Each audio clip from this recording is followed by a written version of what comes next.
Guys, आज मैं आपके साथ एक अनकंफर्टेबल ट्रूथ शेयर करना चाहती हूँ इज दैट इंडिया में अभी 2,30,000 से भी ज्यादा रजिस्टर्ड स्टार्टअप्स है, यानी कि दुनिया का तीसरा सबसे बड़ा स्टार्टअप हब। लेकिन उनमें से 90% 5 सालों में ही बंद हो जाते हैं। 90% गाइस, दैट मीन्स अगर आप 10 फाउंडर्स को एक रूम में रख दो तो उनमें से 9 के सपने 5 सालों में टूट जाते हैं। एंड इंटरेस्टिंग बात तो ये है कि वो लोग हार्ड वर्किंग थे, पैशनेट थे। उनमें से कुछ आईआईटी से थे, कुछ ने एमएससी छोड़ दी थी और कुछ ने अपनी घर की सेविंग्स भी लगा दी थी। बट ऐसा होता क्यों है गाइस? क्योंकि उन्होंने सेम 5 गलतियां की जो कि एक फेलिंग फाउंडर करता है, और वो गलतियां इतनी कॉमन है कि अगर मैं आज आपके सामने रख दूं तो आप भी अपने स्टार्टअप में वो नोटिस कर पाओगे। सो आज मैं वही 5 गलतियां आपको डिटेल में बताऊंगी, with research, with real practical examples, and way भी बताऊंगी कि आप उसे कैसे अवॉइड कर सकते हो। So let's decode it. Number 1, ऐसी प्रॉब्लम को सॉल्व करना जो कि एग्जिस्ट ही नहीं करती है। गाइस, ये ध्यान से सुनो। 34 to 42% स्टार्टअप इसीलिए फेल होते हैं क्योंकि वो ऐसी प्रॉब्लम को सॉल्व करते हैं जो कि कस्टमर के लिए इतनी पेनफुल नहीं है। They are not ready to pay for it. 34 to 42% startups, this is not a small number, and this is called founder solution infatuation.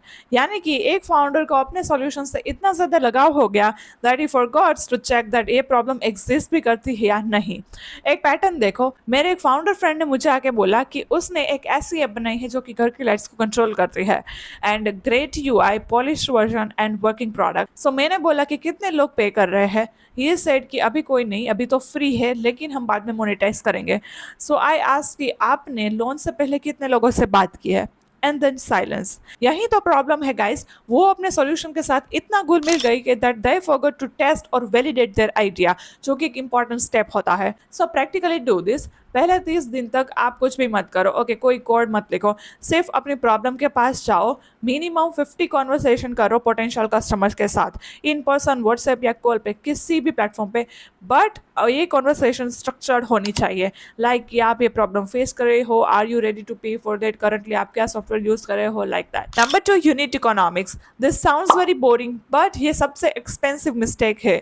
Unit economics का मतलब ये होता है कि पर कस्टमर एक यूनिट पे आपका कितना हिसाब बनता है। The formula is very simple, your LTV is greater than CAC, यानी कि आपका life time value should be greater than your customer acquisition cost.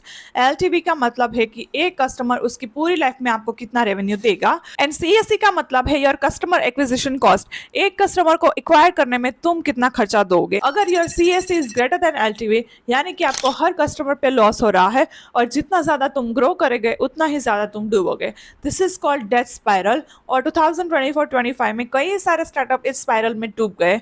उनका लॉजिक सिंपल था, हैवी डिस्काउंट दो, कस्टमर आएंगे और फिर प्राइस बढ़ा दो।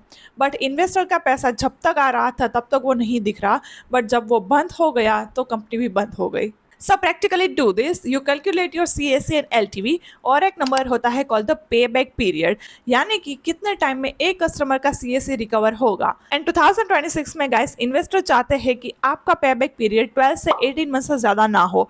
अगर वो 3 से 4 साल है, that means you don't have business, you have problem. Number 3, capable लोगों की जगह कंफर्टेबल लोगों को हायर करना। इसे इमोशनली समझते हैं। जब आप अपना पहला हायर करते हो तो वो आपका इंस्टिंक्ट क्या होता है? ओ राहुल है, मेरा दोस्त है, ओ प्रिया है, इसने एमएनसी में काम किया है, you know, this is called comfortable trap.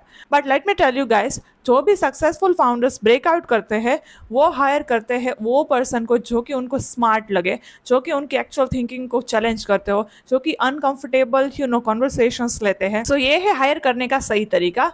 पहले 5 हायर में आप कल्चरल फिट से ज़्यादा प्रॉब्लम फिट देखो कि वो इस प्रॉब्लम पे जेन्युइनली बिलीव करता है या नहीं। एंड इंटरव्यू में ये क्वेश्चन ज़रूर पूछना, इज दैट हमारे प्रोडक्ट में सबसे ज़्यादा वीक पॉइंट आपको क्या लगा?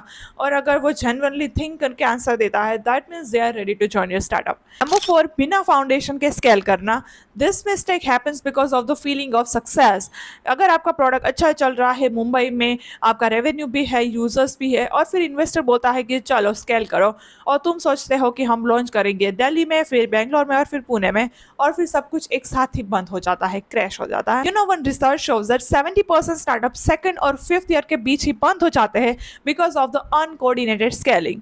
नंबर 5, एक ऐसा नाम रखो जो कि आपका फ्यूचर ही बंद कर दे। ये छोटी लगने वाली गलती है, बट गाइस ये एक्सपेंसिव मिस्टेक है।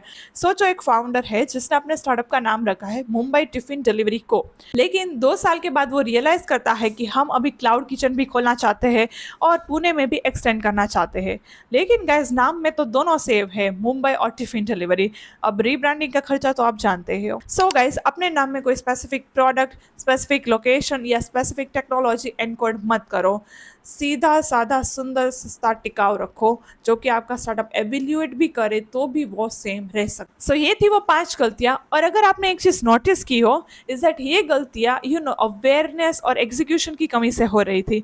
लेकिन अवेयरनेस तो आपको मिल गई, अब सब एग्जीक्यूशन की देरी है। सो अगर आप फाउंडर हो या फाउंडर बनना चाहते हो then this channel is just for you, because I share this type of insightful videos जो कि आपको स्टार्टअप के काम आते रहेंगे। सो सब्सक्राइब करते जाना। Bye bye.